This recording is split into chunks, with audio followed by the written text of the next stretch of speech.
하나님 말씀은 빌립보서 1장 1절부터 2절까지 읽겠습니다. 그리스도 예수의 종들 바울과 디모데는 그리스도 예수 안에서 빌립보에 사는 모든 성도들과 또한 감독들과 집사들에게 편지하노니 하나님 우리 아버지와 주 예수 그리스도로부터 은혜와 평강이 너희들에게 있을지어다. 하늘들에 있는 도시의 삶 빌립보서 원전 강해. 오늘은 첫 번째 시간입니다. 하나님의 착하신 일 그리스도의 날까지 라는 제목으로 빌립보서 1장 1절부터 11절까지 말씀을 같이 보겠습니다. 빌립보서는 에베소서, 골로새서, 빌레몬서와 더불어 옥중서신이라고 합니다. 바울이 로마에 첫 번째 갇혔을 때 기록한 것이고 두 번째 갇혔을 때 그때 기록한 것은 디모데 후서죠. 근데 이 빌립보서는 아주 특별한 책입니다. 뭐 성경이 다 특별한 책이지만 빌립보라는 그때 당시 도시가 특별한 성격을 갖고 있기 때문에 빌립보에서 모인 사람들의 교회라는 것은 아주 특별했습니다. 빌립보라는 곳은 원래 필입보에서 필라는 사랑한다. 그거 입보, 히포가 이제 말이라는 뜻이거든요. 말을 좋아하는 사람이라는 뜻인데, 근데 이 빌립보라는 것은 알렉산더 대왕의 아버지 이름이죠. 근데 그 도시가 원래 유명한 도시가 아니었었는데, 로마의 옥타비아누스, 마지막에 그 아우구스투스가 됐죠. 그때 마지막 전쟁이 이제 거기 악티움 해전에서 벌어지면서 로마의 군인들을 로마로 들여온 게 아니라 다 빌립보라는 도시에다가 그들을 다 거기 보내고 거기에 특혜를 줬습니다. 거기에 사는 사람들은 로마 시민권자로서 모든 특혜를 받을 수 있다. 그래서 그렇게 생긴 도시가 빌립보입니다. 그러니까 빌립보에 산다면 로마 시민보다 더 황제의 직접 통치하에 우리가 있는 그런 도시다. 그러니까 빌립보 시민들이라는 것은 굉장한 그 권리가 있는 것이죠. 근데 다시 말해서 그 빌립보에서 그 이방인은 어떻겠습니까? 이방인은 아주 거기에 오는 사람들이 시민권이었다면 아주 참 비참한 생활을 할 수밖에 없는 것입니다. 권리를 존중받을 수 없기 때문에. 그래서 그런 사람들로서 이루어진 교회가 빌립보 교회입니다. 빌립보에 시민권이 없는 사람들, 외지에서 온 사람들 중심으로 모인 교회. 그러니까 그 사람들이 꿈이 뭐겠어요? 빌립보 시민권만 가지면은 문제 없을 텐데. 그래서 그러한 그 생각을 가지고 사람들이었는데 거기에 이제 바울이 빌립보 교회에다가 편지를 쓰면서 당신들이 있는 그곳은 로마 황제가 통치하는 것이 아니라 하나님이 직접 통치하는 도시에 있는 너희들이 있는 것이다. 그러니까 로마 시민권 부러울 필요가 없다. 그래서 그런 의미로 보낸 그 내용이 이제 빌립보서입니다. 그래서 빌립보서에 보면 3장에 굉장히 유명한 단어가 나와요. 3장 20절을 볼까요? 그러나 우리의 시민권은 하늘에 있는지라 거기로부터 구원하는 자 곧 주 예수 그리스도를 기다리노니. 그래서 이 말 때문에 많은 사람들 우리 시민권은 하늘에 있다 이렇게 얘기를 하죠. 그러니까 하늘에서 누가 오시나 보다 이렇게 생각을 하는데 이건 번역이 아주 안 된 말입니다. 그러니까 그거를 원래 원전대로 번역해 보면 빌립보서 3장 20절 한번 같이 볼까요? 그러나 우리들의 그 식민도시는 하늘들에 있는지라 하늘들로부터 우리는 구원자 곧 예수 그리스도를 학수고대 하노니 이런 뜻입니다. 그러니까 이 식민도시라고 번역해 봤는데 이 폴리튜마 이것은 성경에 한 번 나오는 단어입니다. 폴리튜마. 이것은 폴리스하고 튜마라는 단어가 합쳐진 거예요. 폴리스는 도시라는 뜻이고요. 튜마는 그런 공동체라는 뜻입니다. 그 특별한 도시의 공동체. 그래서 로마 황제가 직접 통치하는 그런 것을 의미하는 폴리튜마라는 단어를 이제 여기 쓰고 있습니다. 근데 그 폴리튜마가 어디 있냐면 셋째 하늘에 있는 것이 아니라 어디 있어요? 하늘들에 있다고 되어 있어요. 그러니까 이곳에 있지만 이것 하나님의 특별한 통치를 받고 있는 도성 이게 결국은 이 도성이 이제 새 예루살렘인 것이죠. 그거의 모형을 여기서 빌립보 교회로 나타내고 있는 것입니다. 그래서 여기 있으면서 하늘들에서 그분을 기다린다는 거예요. 거기로부터 오는 게 아니라 거기로부터 하늘들로부터 목을 빼고서 그분이 오시기를 기다리고 있는 그런 심정인 것이다. 그것을 여기에 이제 말씀하고 있습니다. 그래서 빌립보서 3장 20절이 빌립보서 전체의 핵심 구절인데 이것이 오해가 돼서 우리는 비록 이렇게 살지만 시민권은 하늘에 있어. 거기서부터 예수님 오실 거야. 이것은 생각은 좋지만 이 문장하고는 전혀 안 맞는 그런 번역인 것입니다. 그래서 이제 폴리튜마, 그것의 동사형이 폴리튜마이라는 것이 이제 1장 26절에 나오는데요. 그것은 그 식민도시의 시민으로서 생활한다, 그런 뜻이 있습니다. 그러니까 우리가 하나님의 식민도시에서, 하나님의 직할도시에서 시민으로 생활하려면 어떻게 살아야 될 것인가? 세상 사람과 똑같이 살아야 될 것인가? 아니, 구별해서 살 것인가? 이제 그런 내용이 이제 빌립보서 교회에 이제 보낸 편지의 내용인 것이죠. 1절을 볼까요?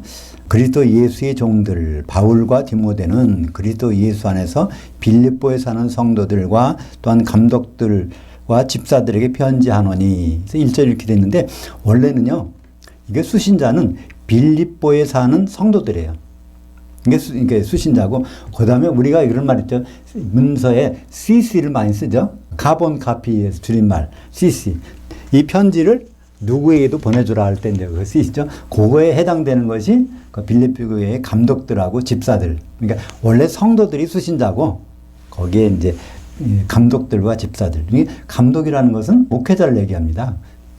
지금은 목사, 장로, 감독, 이것이 다 각각 다른 역할을 하고 있지만 초대교회 성경에서는 다 같은 얘기예요. 어떤 역할을 하냐. 장로 하면은 연륜이 좀 깊은 사람. 그래서 그 사람 말을 들으면 교회 통치가 잘 되니까 그런 경우 신앙 연륜이 깊은 사람을 장로라고 했고, 또 이 감독들은 원래 이 감독이라는 뜻은요, 에피스코포스라는 단어를 썼습니다. 스코포스, 그건 범위란 말이고 안경이란 말입니다. 에피라는 말은 초점을 맞춘다는 거예요. 그러니까 멀리 있는 사람은 망원경으로 보고 가까이 있는 것은 현미경으로 봐서 그렇게 살펴서 양머리들을 잘 살펴보는 그런 단어가 에피스코포스고, 그런 역할을 하는 사람이 바로 감독이라는 겁니다. 근데 우리나라 이제 요즘에 우리는 감독이 뭐죠? 원래 감독은 감리교에서 감독이라는 제도가 있는데 그 감리교의 감독은 목사들을 감독하는 거예요. 그죠? 근데 이제 일반 교회에서도 감독이라는 말을 많이 쓰죠. 원로 목사를 감독 목사라고 하는데 사실은 그런 의미가 아닙니다. 목사는 목사인데 그 양들을 잘 돌보는 역할을 할 때는 감독으로 불렀습니다. 거기다가 이제 목사라는 뜻은 포이멘이라고 해서 양을 먹이다라는 뜻입니다. 양을 치는 거. 그러니까 양머리를 잘 치는, 양의 이제 먹을 것, 꼴을 잘 대주는 것은 목사. 그 양을 잘 보살펴 주는 것은 그 감독. 그다음에 그 연륜이 있어가지고 잘 안내해 주는 사람은 장로. 그 똑같은 사람을 명칭을 세 가지로 불렀다는 것이죠. 근데 여기에 보면 빌립보 교회에 감독들이 있다고 돼 있어요. 그러니까 어떤 목사, 담임 목사가 당회장이 한 명 있어서 하는 것이 아니라 그런 목사들이 여러 명 있었다는 거예요. 복수로 썼어요. 그죠? 빌립보 교회. 그 다음에 집사들 나옵니다. 그 사람들에게 이제 이 편지를 쓰는 거죠.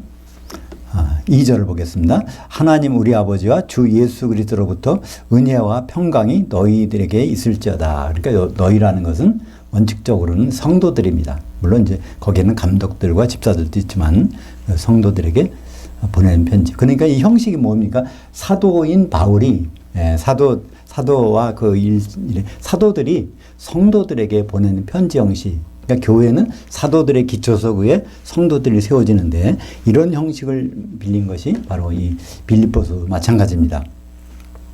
그 빌립보에 대한 것은 성경 기록에 보면 사도행전 16장 12절, 14절, 15절에 있습니다. 한번 같이 읽어보죠. 거기서 빌립보에 이르니 이는 마게도니아 지방의 첫 성이요 또 로마의 식민지라. 이 성에서 수일을 유하다가 두아디라시에 있는 자색 옷감 장사로서 그 하나님을 섬긴 루디아라 하는 한 여자의 말을 듣고 있을 때 주께서 그녀의 마음을 열어 바울의 말들을 따르게 하신지라. 그녀가 잠기어졌고 그녀의 집도 그리 되매 그녀가 우리에게 청하여 이르되 만일 나를 그 주를 향하여 믿는 자로 알거든 내 집에 들어와 유하라 하고 강권하여 머물게 하니라. 이것은 이제 빌립보라는 도시는요, 유럽에 가는 첫 도시입니다. 그러니까 아시아에서 유럽 넘어가려면 첫 번째 만난 도시가 이제 그 빌립보라는 도시인데, 바울이 이제 거기 갔는데, 거기 아는 사람이 아무도 없잖아요. 근데 이제 기도하러 가다가 누굴 만났어요. 만난 사람이 그 루디아인데, 루디아의 출신이 나와요. 루디아는 어디 사람입니까? 두아디라 성에서 온 사람이야. 두아디라는 그 어디 있는 거죠?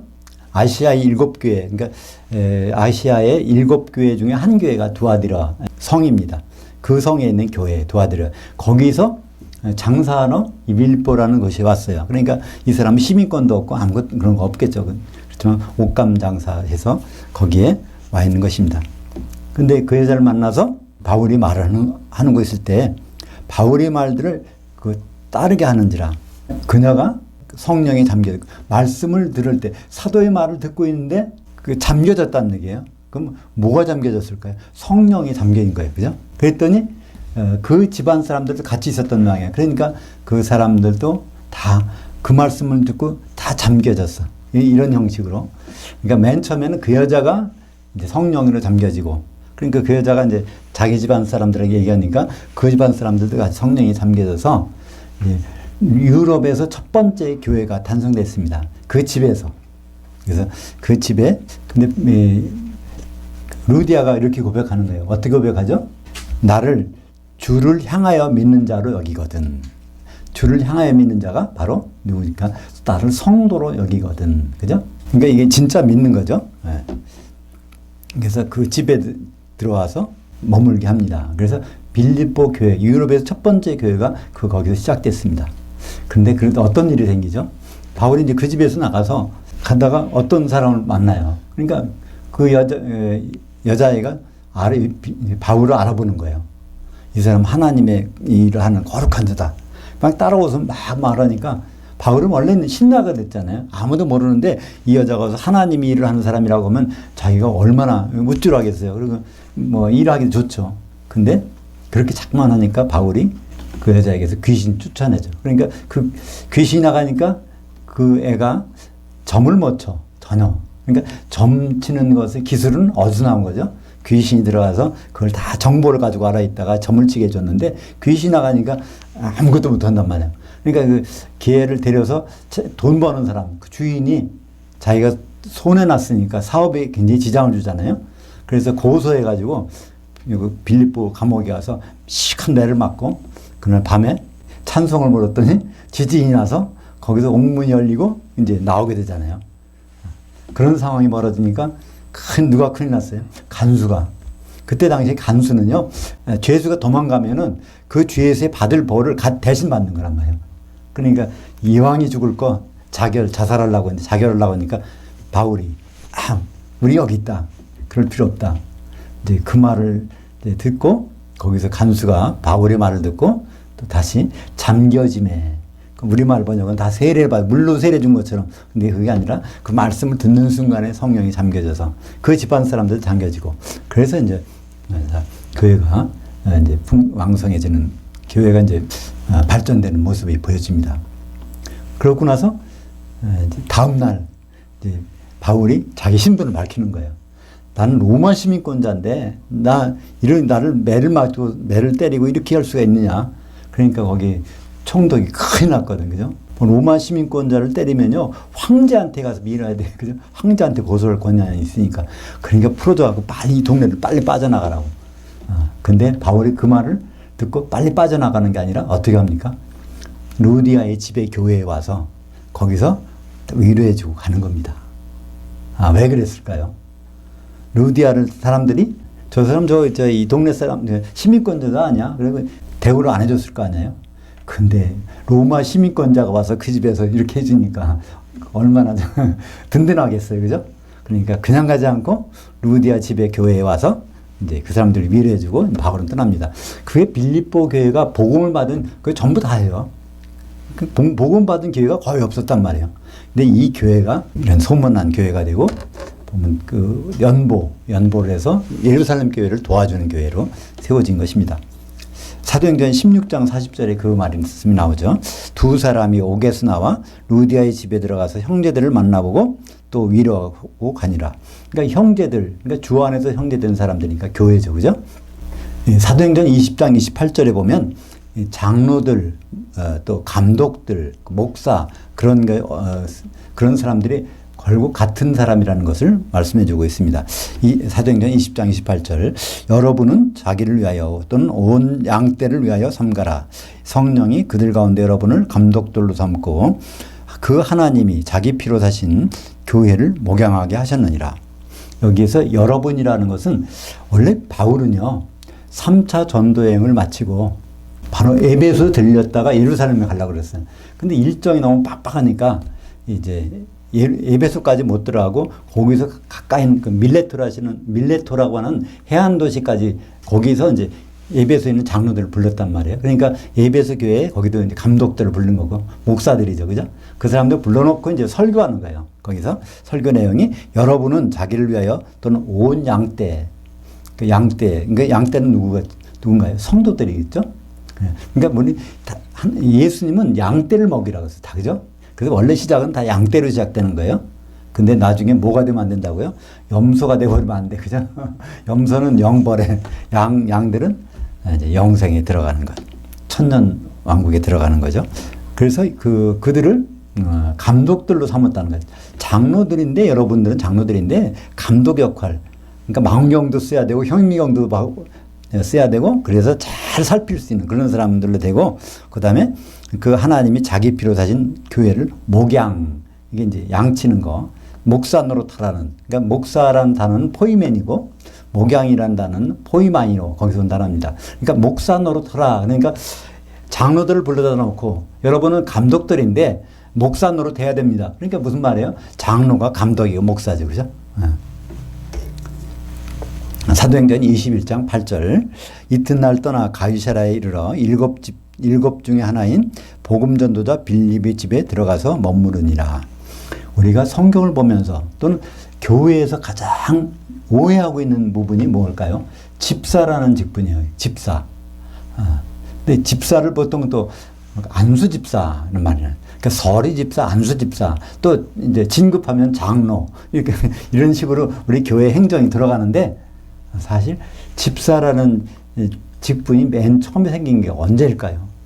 초대교회에서 7명 뽑은 게 집사라고 사람들이 생각해. 왜냐하면 우리말 번역이 그렇게 해놨거든. 여기도 사도행전 21장 8절에 보면 7집사 중 하나인 빌립 이렇게 해놨어요. 그러니까 빌립이 7명이 집사 중에 한 사람인 거로 우리말 번역은 돼 있단 말이에요. 근데 집사란 말이 없어요. 성경에는 없어. 근데 우리말 번역하는 분이 다 집사란 말을 집어넣었단 말이에요. 그죠? 그래서 집사가 된 거예요. 원래 7명은요, 집사가 아니라 복음전도자예요. 나와 있잖아요. 사도행전 21장 8절에 빌립은 복음전도자예요. 그래서 7명을, 그 사람 7명은 다 복음전도자란 말이에요. 스테반도 복음전도자예요. 그죠? 그가 뭐 다 집사 일 하는 게 아니라 복음전도자 순교 당하잖아요. 왜 7 폈을까요? 사람들이 유대인만 있으면은 그 사도들이 가서 말을 할 수 있는데 헬라말을 쓰는 사람이 있단 말이에요. 그 사람들을 위해서 7명을 세워놓은 거예요. 원래는 음식 나눠주는 것 때문에 세웠지만 말씀을 하더라도 무슨 말 하는지 그건 모르잖아요. 그래서 7명을 다 헬라식 이름입니다. 유대식 이름이 아니에요. 헬라식 이름이, 그 사람들이 사도행전 6장 5절과 6절을 보면 온 무리가 이 말을 기뻐하여 믿음과 성령이 충만한 남자 스테반, 또 빌립, 브로고로, 니가노로, 디몬과 바메나와 유대교에 입교했던 안디옥 사람 니골라를 택하여 사도들 앞에 세우니 사도들이 기도하고 그들에게 안수하니라. 그러니까 사도들이 안수해서 7명을 세워놨다 그래서 안수집사라는 말이 생겼어요. 그죠? 그러니까 성경에는 안수집사라는 말은 없습니다. 그러니까 집사는 안수를 안 해요. 안수가 한다는 말은 없어요. 근데 우리는 집사도 이게 서류집사, 안수집사 이런 그 제도를 만들어 놨단 말이에요. 3절 보겠습니다. 내가 너희를 생각할 때마다 나의 하나님께 감사하며 간구할 때마다 너희 무리를 위하여 기쁨으로 항상 간구함은 너희가 첫날부터 이제까지 그 복음 안으로 교제함을 인함이야. 여기도 항상 내가 너희, 내가 너. 항상 이거는 개인 편지가 아니라 사도가 성도에게 하는 편지예요. 그죠? 사도가 성도에게 이렇게 한다는 그 원칙이 여기 있습니다. 여기 보면 나의 하나님이라는 말이 있어요. 원래 성경에 보면 나의 하나님이 몇 번 안 나와요. 한 3번밖에 안 나와요.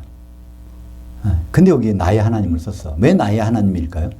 특별히 내가 나를 보내신 하나님, 그걸 강조하기 위해서, 그죠? 나의 하나님. 다른 때는 보통 우리 하나님이라고 돼 있어요. 전부가 우리 하나님. 근데 여기서 특별히 나의 하나님. 근데 사도가 이제 뭘 하냐면 너희 첫날부터 이제까지 그 복음 안으로 교제함을 인함이라. 너희가 빌립보 교회가 첫날은 언제가 첫날일까요? 바울이 루디아를 만나서 그때 그들이 성령 세례 받은 날부터 계속 어디에? 복음 안에서 교제한다는 거예요. 복음 안에서. 그냥 친교하고 만나서 그 수다 떨고 그런 게 아니라 복음 안에서 교제한다. 그 복음이 어떤 복음일까요? 성경엔 복음이 많이 나오지만 복음은 결국 여러 가지가 아닙니다.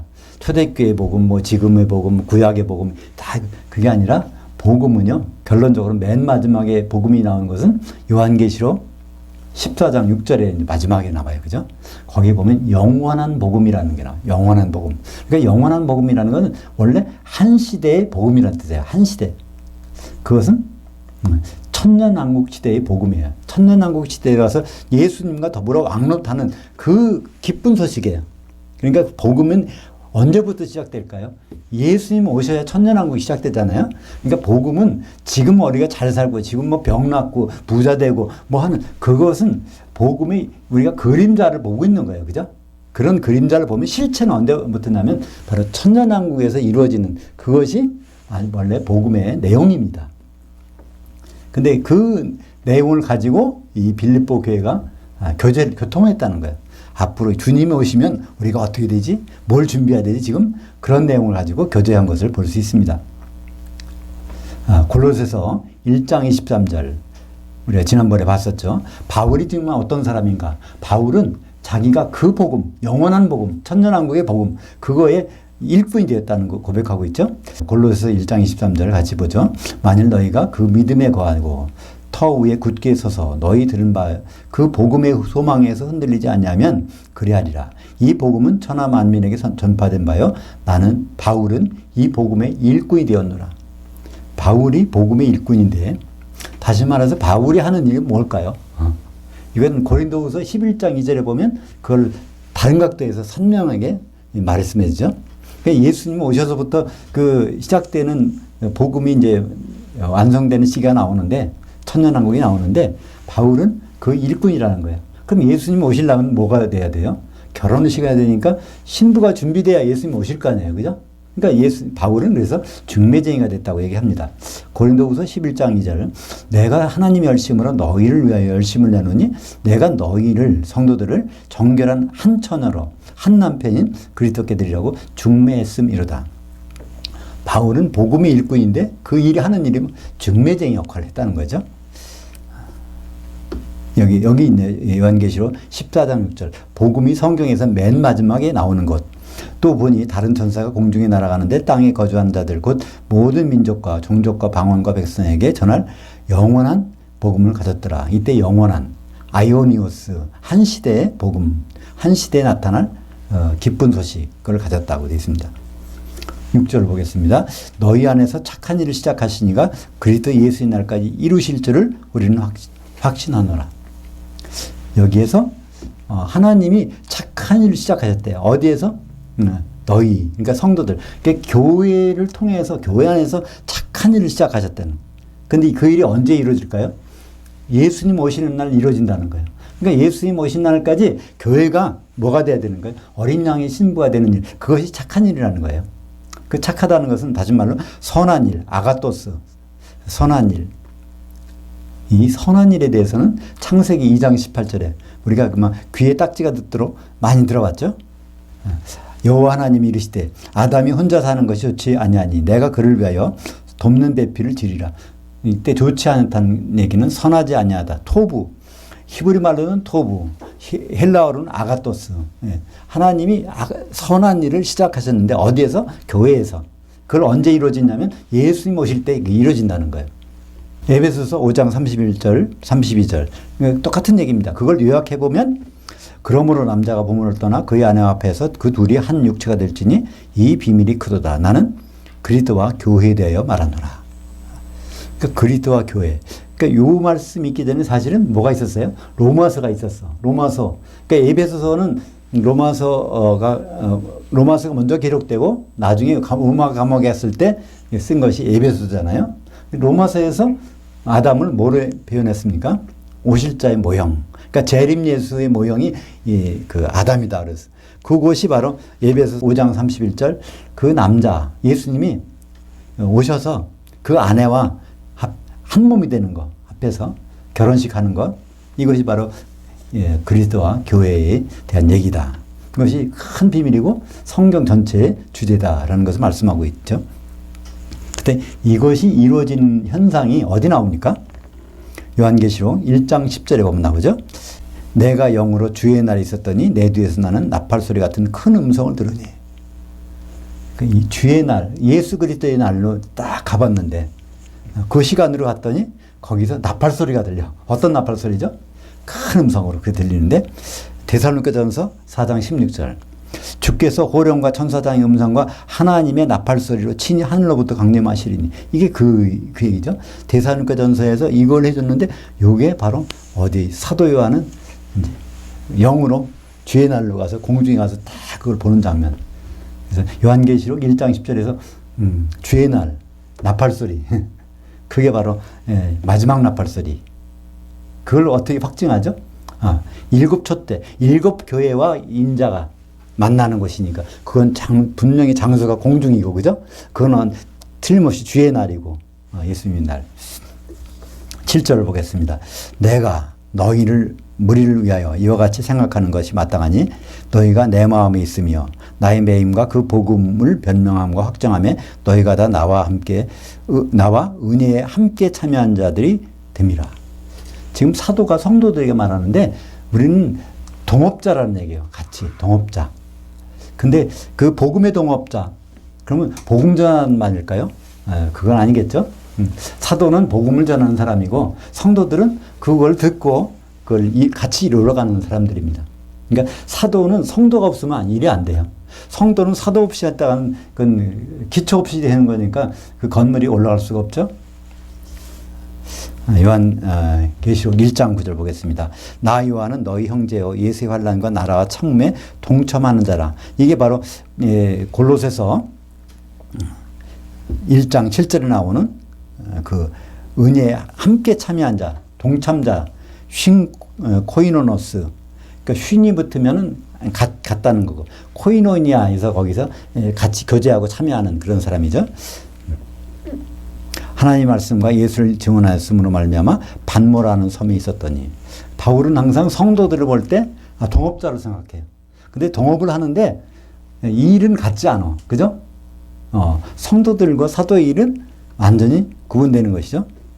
에베소서 2장 20절에 보면 너희는 성도들은 사도들 곧 선지자들의 기초석 위에 세우심을 입은 자들이라. 그러니까 사도들은 어디까지나 성도들을 받쳐주고 도와주고 하는 그 기초석이란 말이에요. 그 위에 성도들이 서 있어야 이게 하나님의 작품이 예수 그리스도의 날까지 완성된 어린 양의 신부가 탄생된다는 거죠. 어린 양의 신부, 새 예루살렘. 그 모습이 어떤 모습일까요? 요한계시록 21장 14절. 그 성, 새 예루살렘 어린 양의 신부가 그 성곽에는 12기초석들이 있고 그 위에 그 어린 양의 12사도들이 12 이름들이 있더라.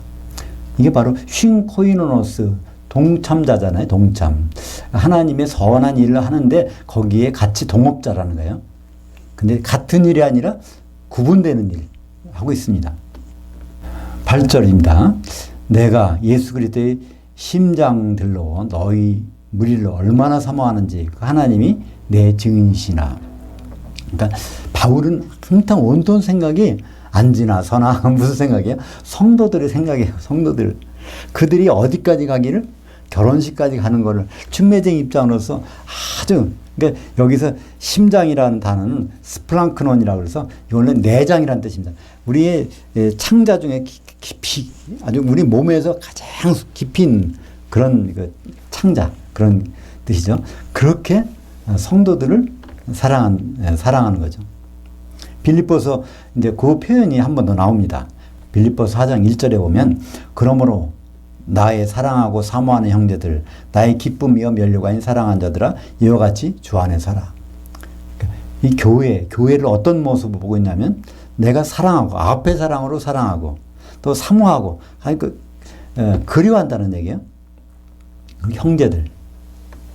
그 기쁨의 원천이 그러니까 사도의 기쁨의 원천은 성도들이에요. 그리고 사도들이 받을 상급은 그게 바로 성도들이에요. 면류관이니까 면류관은 이게 스테파노스라고 해서 승리자에게 주는 상입니다. 그러니까 바울은 중매쟁이로서 어떤 상을 받았을까요? 제일 큰 상은 혼인이 이루어졌다는 그 상을 받는 것이죠. 그 면류관 이게 여러 개 있는 게 아니에요. 단수를 썼어요. 면류관은 단수로. 그러니까 사도들이 받는 면류관 이건 바로 성도들이 한 신부로 준비되는 것입니다. 그게 제일 기뻐하시는 주님이 가장 기뻐하시는 그 일이겠죠, 그죠? 신랑으로서 오시는데 중매쟁이가 뭘 준비해놔야 만족하겠어요? 바로 교회를 그 신부로 준비시켜 놓는 게 주님이 가장 기뻐하는 것을 사도 바울은 알고 있는 것이죠. 빌립보서 1장 9절 10절 보겠습니다. 내가 기도하노라 너희 사랑을 지식과 모든 청명으로 점점 더 풍성하게 하사 너희로 지극히 선한 것들을 분별하며 또 진실하여 허물이 없이 그리스도의 날까지 이르고. 여기도 그리스도의 날이 예수 그리스도의 날, 그리스도 예수의 날. 그러니까 주님이 재림하시는 날까지 바로 성도들이 이랬으면 좋겠다는 거죠. 그죠? 여기에 사랑을 지식과 모든 충명으로 점점 풍성하게 하사. 그러니까 결국 사랑이 풍성해지는 건데 이 사랑이 아가페 사랑이에요. 아가페 사랑이 풍성해졌다는 얘기는 무슨 말일까요? 성령이 풍성해지는 거예요. 기름이 그냥 끊어지지 않아. 성령이 충만한 그것이 있어서 예수님 오신 날까지 그걸 소멸하지 않고 있으면 거기에 기름을 준비한 5,000원, 슬기로운 5,000원처럼 어디까지 결혼식장에 들어가는 것이죠. 빌립보서 1장 6절 너희 안에서 착한 일을 시작하시니가 그리스도 예수님 날까지 이루실 줄을 우리는 확신하노라. 그러니까 항상 바울은 어떤 생각을 하셨냐면 예수님이 재림하시는 그 시간을 기억하고 있는 거예요. 그건 다시 말해서 우리도 그 시간을 우리의 마지막 시간으로 목표로 삼아야 되겠죠. 빌립보서 3장 21절 그는 만물을 자기에게 복종케 하실 수 있는 자의 역사로 우리의 낮은 이 몸을 자기 영광의 그 몸과 형체와 같이 변하게 하시리라. 근데 그 작품이 만들어지는데 사실은 우리가 변해야 돼요. 근데 우리를 변하게 해주는 거는 그분이 하신다는 거예요. 우리는 뭐만 하고 있으면 돼요? 기름만 준비하고 있으면 그날에 우리를 변해서 그분의 신부의 모습까지 변하게 해주신다는 거죠. 그러니까 우리는 보통 이런 몸을 생각하니까 잘 구분이 안 되는 거예요. 그죠? 우리는 여전히 혼의 몸으로 생각하려고 그래. 근데 그렇지 않습니다. 예수님을 만나는 몸은 이런 몸이 아니라 우리 영의 몸을 만납니다. 그죠? 영의 몸을 입고 만나서 거기서 성령의 기름으로 한 신부가 되는 거죠. 데살로니가전서 5장 23절도 그 마지막의 모습을 이렇게 얘기하고 있습니다. 평강의 하나님이 친히 너희를 온전히 거룩하게 하시고 또 너희의 온 영과 혼과 몸이 우리 주 예수 그리스도께서 강림하실 때 흠없게 보존되길 원하노라. 그러니까 한 성도라도 흠이 있으면 안 돼요. 그죠? 뭐 한 몸을 이룰 때. 그런데 그런 일을 우리가 기름짐만 하고 있다면 데살로니가전서 5장 24절에 너희를 부르시는 이는 미쁘시니 또한 그가 이루시리라. 우리가 이루는 게 아니라 우리는 준비만 하고 있으면 그분이 이루어 주시는 거죠. 오늘 마지막 1장 11절입니다. 예수 그리스도로 말미암아 의의 열매가 가득하여 하나님의 영광과 찬송이 되기를 원하노라. 여기 나오는 의의 열매가 가득하다는 얘기는 서로 어떤 나무에서 열매가 맺는다는 얘기는 지체들이 교통이 풍성히 이루어졌다는 얘기죠. 그러니까 줄기, 잎사귀, 뿌리 이것들이 풍성히 이루어지면 이 열매가 나오는데 그게 의의 열매라는 거예요. 의의 열매가 풍성한 모습, 성도들이 의의 열매가 풍성한 모습으로 하나님의 영광이 나타나고 찬송이 할렐루야 찬송이 나오는 모습, 그게 어디 있죠? 요한계시록 19장 6절과 7절에 나옵니다. 그 전에 요한복음 15장 8절을 볼까요? 너희가 열매를 많이 맺으면 내 아버지께서 영광을 받으실 것이요 너희는 내 제자들이 되리라. 그러니까 열매 많이 맺는 것을 주님은 원하세요. 제자라면, 진짜 제자라면. 그러니까 제자는 이제 두 가지로 분류됩니다. 사도들과 성도들이에요. 그러니까 지금은 이제 성도들밖에 없죠. 사도들은 다 이제 이 세상에 지금 없으니까. 그래서 우리 성도들이 열매를 맺으려면 우리가 뭘 해야 되죠? 코이노니아, 교통을 해야 되는 거예요. 거기서 열매가 맺어지게 됩니다. 그 열매가 의의 열매, 그러니까 의로움으로 가득 찬 거. 그게 바로 하나님의 영광이라는 단어가 나오고 찬송이 할렐루야가 나오는 성경 구절이 나오죠. 요한계시록 19장 6절 하반절부터 7절 8절까지 같이 보죠. 할렐루야 주 우리 하나님 곧 전능하시가 통치하셨도다. 우리가 즐거워하고 크게 기뻐하며 그에게 영광을 돌리세. 그 어린 양의 혼인이 이르렀고 그의 아내가 자신을 준비하였으므로 그녀에게 빛나고 깨끗한 한 세마포옷을 입도록 허락하셨으니 이 세마포옷은 성도들의 그 의로움들이로다. 여기 의의 열매가 풍성하게 맺어진, 그게 바로 성도들이 세마포옷을 입었다는 거예요. 그것이 바로 이제 의의 열매, 의로움이 풍성한 모습으로 나타나는, 그게 하나님의 영광 나타나는 겁니다. 영광이 뭐라고 그랬죠? 영광은 드러나는 거예요. 감춰졌던 것이 드러나는 거, 표현되는 거. 하나님이 비밀한 뜻이 있었는데 그것이 어린 양의 신부가 마련되는 것인데 그게 드디어 나타난 거. 그게 바로 하나님의 영광입니다. 그 영광을 까보니까 어린 양의 신부가 의로움으로 가득 찬 모습이, 의의 열매가 풍성한 열매가 있는 것, 그것이 한 세마포옷을 입은 어린 양의 신부라는 것을 우리에게 보여주고 있습니다. 오늘 빌립보서 첫 시간인데 제목처럼 하나님이 착하신 일, 선하신 일, 그것이 그리스도의 날까지 누굴 통해서, 우리를 통해서 이루어지는 것을 사도들은 소망하고 있습니다. 우리는 바로 그 소망의 주인공들인 것입니다. 기도하겠습니다. 하나님 아버지 감사합니다. 빌립보서 첫 시간, 하늘들에 있는 하나님의 식민지에 우리들이 있음을 감사합니다. 우리가 이 식민지에서 학수고대하면서 주님 오실 날을 기다리는데 주님 오시기를 기다리며 주님 맞을 준비, 기름 준비를 잘할 수 있도록 인도하여 주시옵소서. 예수님 이름으로 기도합니다. 아멘.